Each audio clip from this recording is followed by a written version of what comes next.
sang gului mi ho banga san lai leng anu ma ya pan untalo online le Facebook ako ki hawa phat kitip ma kitsen bo hit dai mo so di pon ti in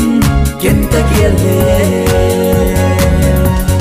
nunga khandong ki pasa ke mara nunga hanne khandong sa ke mara mai nam phat na ai su be hoi kum tom di lo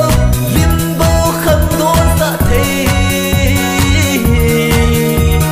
nu mai lung tho mo ki pa na pe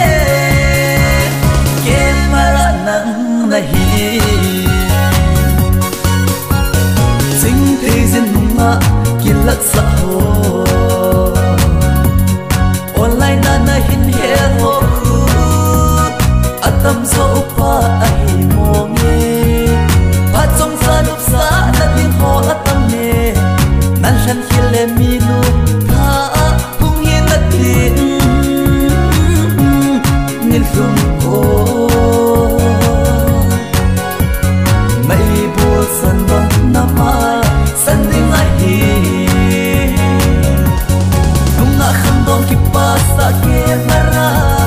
nunga hanne khandong sa ke mara mai nam phat na ai su be hoi kum tom di lo lim bo khandong sa the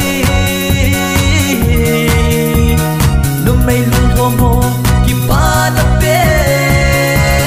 ke mara nang na hi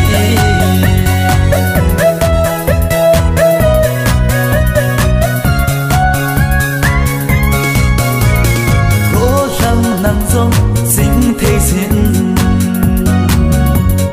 online na nunga an hel he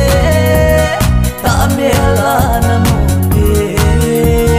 bong sa sin halo ne bang in na tin a pha ling lo va kum lum bang in na tin na mit zong